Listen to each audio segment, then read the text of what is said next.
हमें उपहार में नहीं मिली है, इसके लिए एक लंबी यात्रा करनी पड़ी है, आजादी की यात्रा। इस यात्रा में हजारों लाखों लोगों ने अपनी जान की कुर्बानी दी। 1919 जलियांवाला बाग। आज हमारी बैसाखी का दिन है, लेकिन पूरा पंजाब बैसाखी नहीं मनाएगा। हम सब बैसाखी नहीं मनाएंगे।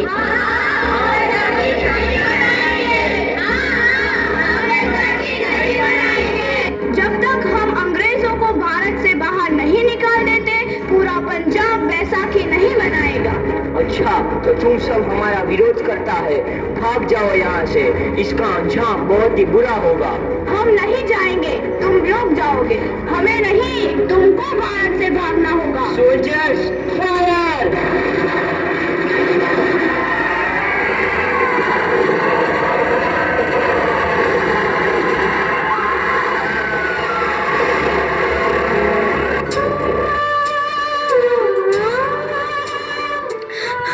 ये जमीन हमारी, ये धरती हमारी, ये खेत हमारे। अभी थोड़ी देर पहले हमारी ये फसलें लहरा रही थी, पर इन अंग्रेजों ने हमारी फसलें बर्बाद कर दी। इन अंग्रेजों ने एक ही झटके में इन सब फसलों को काट दिया। अंग्रेजों, तुम्हारे इस अत्याचार से हम डरेंगे नहीं, इस अत्याचार का बदला लेकर रहेंगे, हम आजादी लेकर रहेंगे। जलियांवाला बाग हर हिंदुस्तानी की आंख नम कर गया। इस कांड में कितने मासूमों की आहुति चढ़ गई, इतनी हैवानियत से इंसानियत कत्ल कर दी गई। जलियांवाला बाग के हत्याकांड ने आजादी की आग में घी देने का काम किया। मासूम औरतों, बच्चों की दर्द भरी चीखें और सिसकियां इनकलाब का गूंज बनकर उभरी। लाला लाजपत राय, भगत सिंह, राजगुरु, सुखदेव सरीखे क्रांतिकारियों ने भारत की इस जमीन से विदेशी दरिंदों को निकाल फेंकने के मंसूबे मजबूत कर लिए। 8 अप्रैल 1929 लाला लाजपत राय के नेतृत्व में साइमन कमीशन के खिलाफ एक भारी जुलूस निकाला गया। Simon commission, Simon commission, Simon commission, Simon commission, Simon commission, Simon commission, Simon commission, Simon commission, Simon commission. बेवकूफ इंडियंस, तुमको हमारी बात समझ में नहीं आती। Stop this. Simon commission. नहीं मानता। आई से स्टॉप दिस।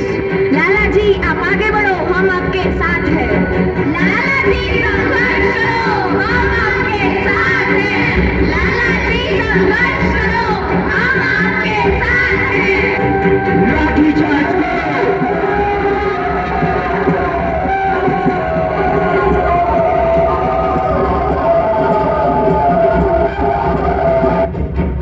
लाला जी को तो बहुत गहरी चोट लगी है, उनका सर फट गया है।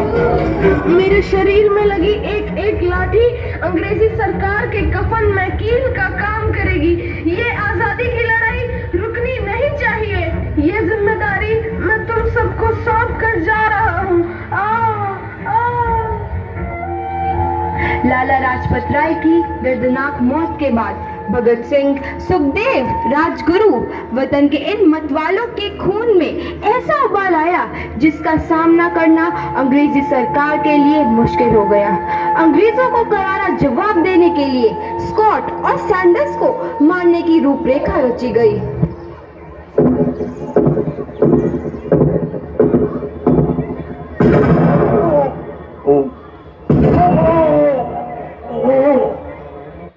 सैंडर्स मारा गया। चारों तरफ तहलका मचा था। दीवारों पर लिखा था, लाला जी की मौत का बदला ले लिया गया है। भगत सिंह समेत सभी वहां से फरार हो गए। 8 अप्रैल 1929 दिल्ली में ब्रिटिश सरकार की सेंट्रल लेजिस्लेटिव असेंबली की बैठक में 2 बम धमाके की आवाज सुनाई दी।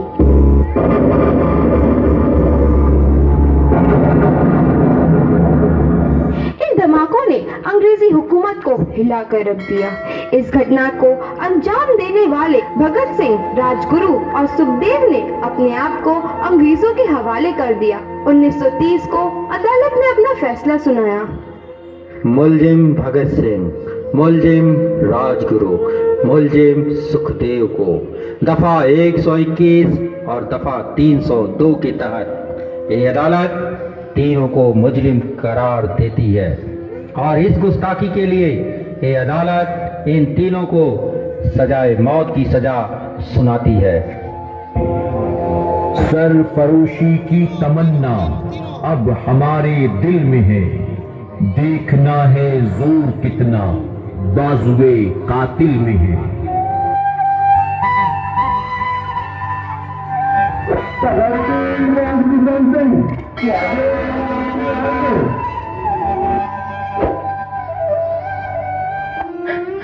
पुत्र की हाय है तेरा।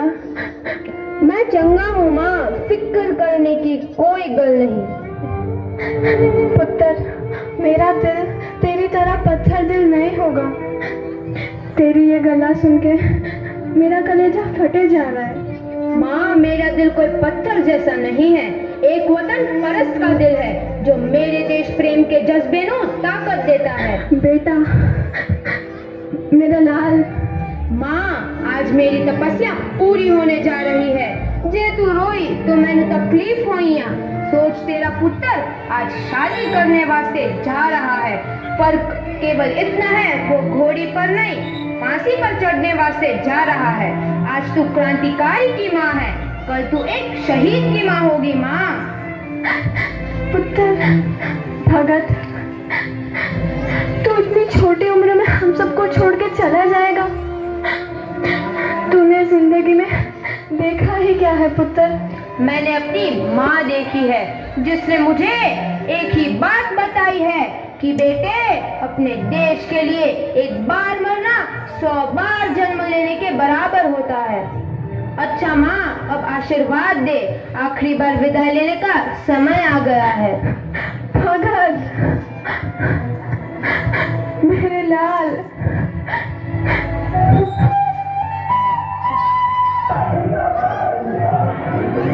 भगत सिंह, तुम्हारी कोई आखिरी ख्वाहिश? हमारे हाथ खोल दिए जाए। हम तीनों दोस्त एक दूसरे से गले मिलना चाहते हैं। उनके हाथ खोल दिए जाए।